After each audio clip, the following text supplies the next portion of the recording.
gentlemen, GreatTaz here once again, and this is Super Sunday. And as I've been doing this new year, we have seen the T69 and the T54 E1 through our on track to the T57 Heavy U.S. Autoloader line, which you start off as a light tank, move to a medium tank, and then off into a heavy. Here today, we have CatBranchman from the GOONZ squad on the North American server. And he's going to show us what the T57 Heavy can actually do. And this map is WoT. And while we get things into position, to make sure all of my viewers, even my colorblind ones, can tell what's going on, we're going to put the colorblind mode on them. Alright, as you can see here, he's going down generally where normal heavies tend to go. And there we have our first spot of enemy, 1390. Now this is a tier 10 battle, of course. It is a 5-10 matchmaking.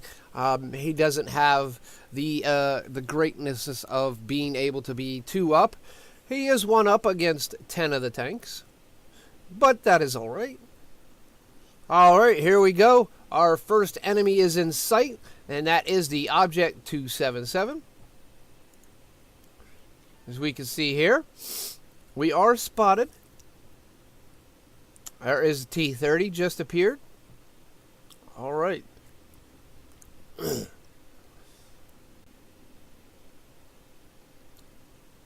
Now the Jag Taggers appeared. We have lost 2 to killing 1 as a team. So here we go. Gonna peek around the corner. Oh, he is spotted. He's going to quickly back around the corner. I guess he didn't feel like he had a good enough shot on the T30 and did not want to chance it. Here, as you can see, he zoomed way out so he can get a better view of what's going on. And now he zooms back in. He's zooming out again. And we're going to we're going to stop all this craziness, and we're going to make it a little easier on everybody else's eyes, especially if you don't play the game. All right, here we go. Now we're in a free camera mode instead of the fixed camera mode, and we're going to watch.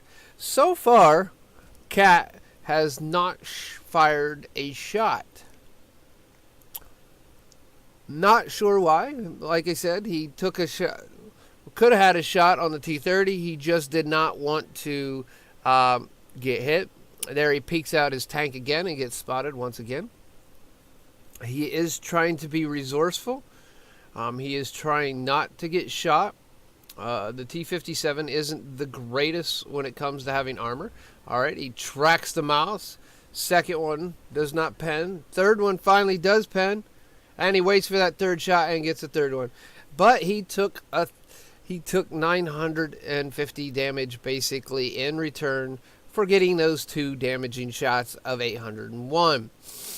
Now, as we can tell right here, that T30 has the little gun. It only has the 120 because it only did 414. Now, if that T30 would have had the big gun, he would have done 750 easily. All right, there's a T10. Take a pop shot into him. We're now loaded. Peek back around.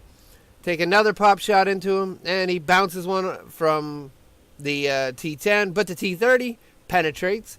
That is the good thing about the T30. Even with the 120 gun, it does have rather good pen. Now the 277 is pushing up through the middle. Cat's team is now down by 4, and now it's 3 thanks to the 103 taking out the E3 taking out the 103. All right, we're still working around here. As you can see, we have a Foch 155.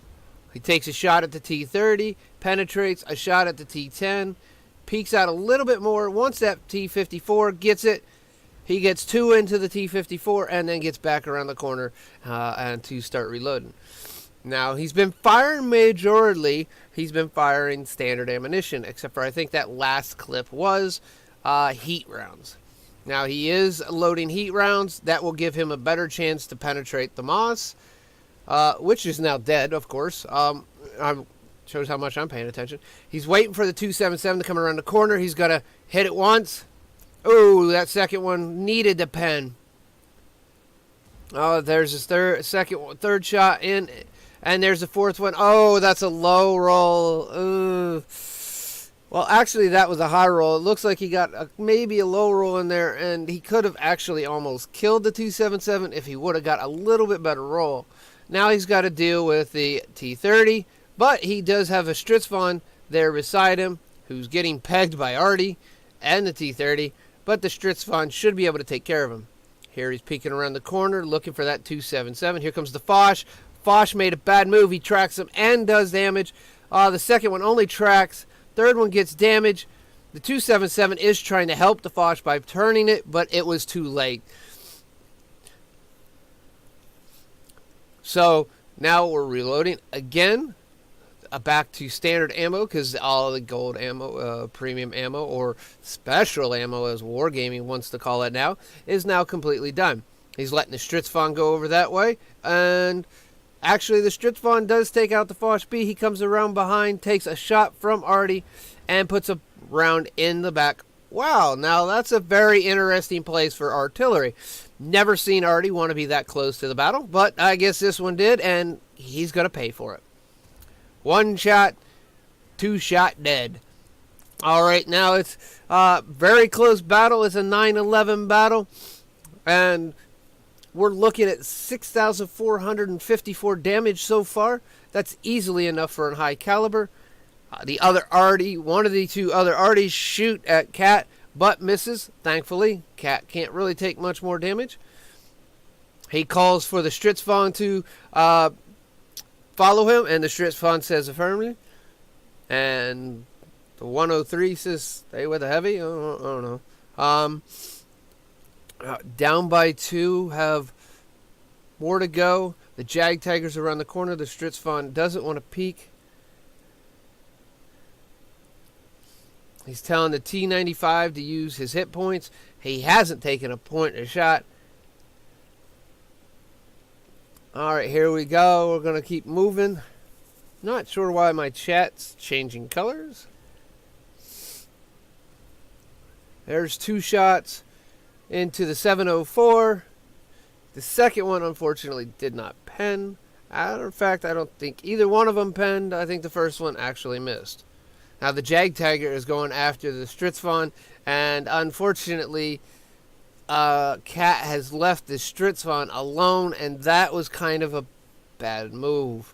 I understand he's trying to get the 704, which he does, but in turn, he ends up leaving his ally all alone, and he's going to take the shot at the Artie. Ooh, the Jag Tiger bounces off of him, and then he's going to get moving again. He does take out the artillery from a fire.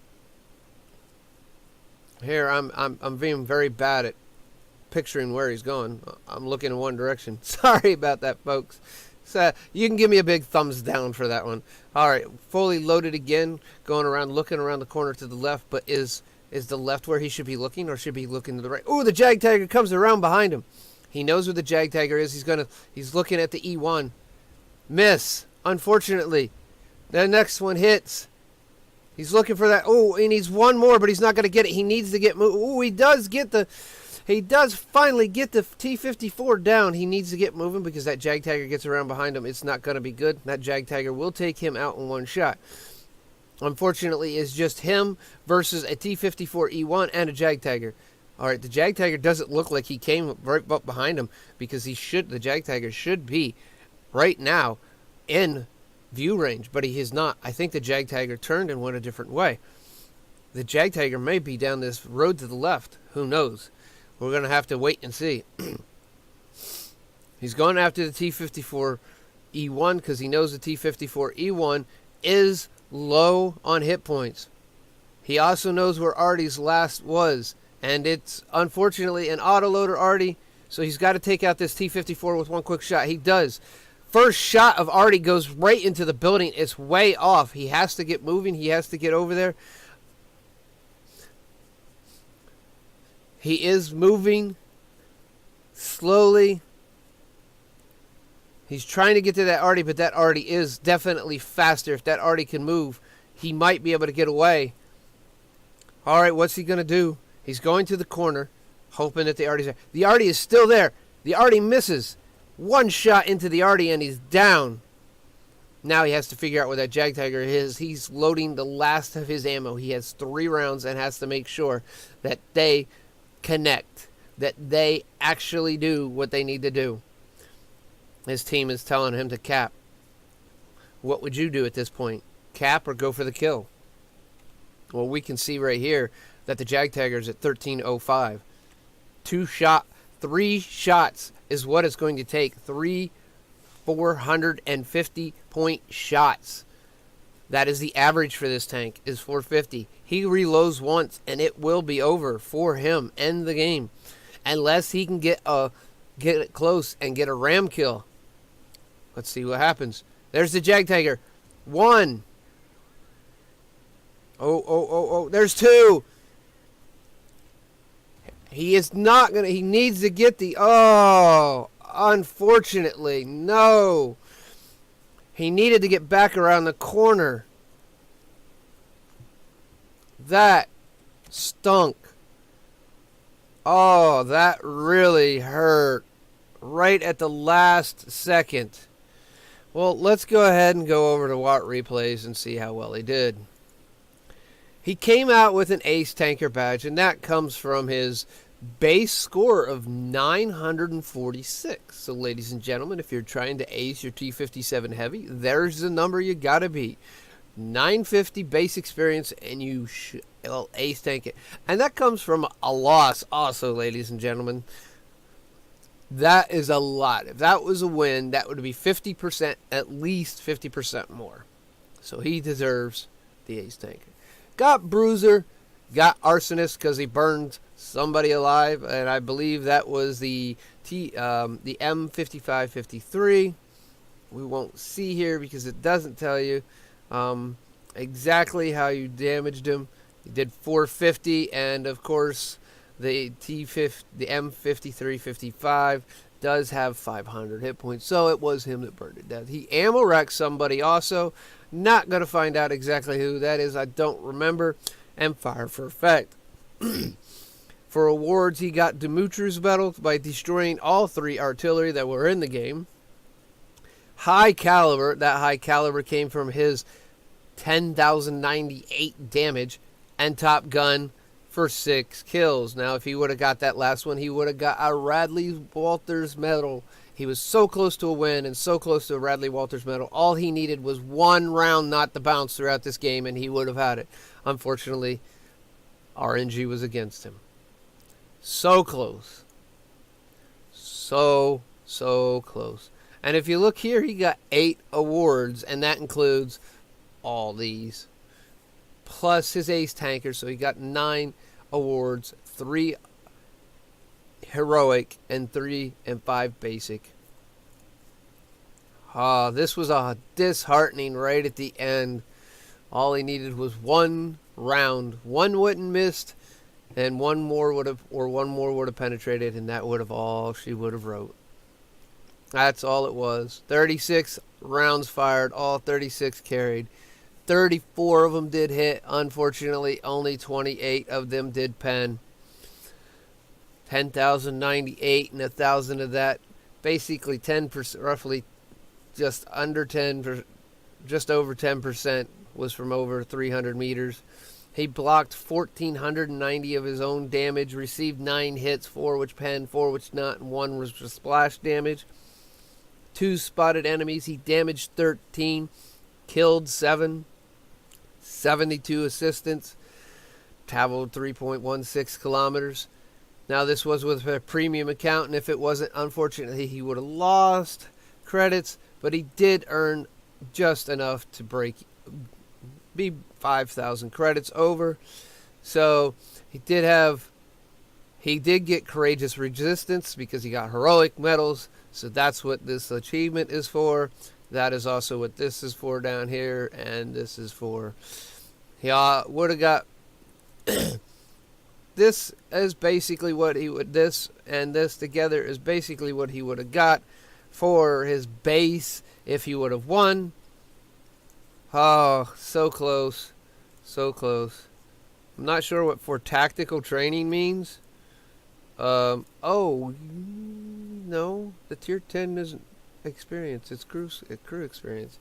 Maybe that's the courageous resistance. I don't know. He did get courageous resistance, so that helped him out in the long run. Overall, unfortunately, CatBranchman, not enough rounds penetrated and or hit. And you were so close, you could taste it. All you could really, if you could have gotten back around that corner, and then you would have had to run like a little man and run for Japan. You would have had to run for base to either cap win or hopefully get a ram kill. That's kind of hard on a Jagdpanzer. You would have had to hit him from behind, especially with a T57 Heavy. Well, ladies and gentlemen, that is it for this tech tree, this tank mastery, or whatever you want to call it. I forget what it's called. Top of the tree. You saw a T69, you saw a T54E1, and you saw the T57 Heavy. With those 3 videos, I hope you really well enjoyed them. Links will be up above. So go ahead and check out the other 2 if you haven't. With that all being said, I hope everyone enjoyed this video. And if you did, please give it a thumbs up. I'm still heartbroken for Cat. It was so close, brother. If you did not, you can give me a thumbs down. And like I said, midway through, you can give me a thumbs down for not keeping on moving the around to keep the battle in focus. That was largely my fault. I'll take a thumbs down for that one. But I do hope you enjoyed seeing what a T57 Heavy can do in a great situation. With that all being said, I'm going to get running, and we'll see you again soon in the World of Tanks. This is GreatTaz signing off. Everyone have a good one.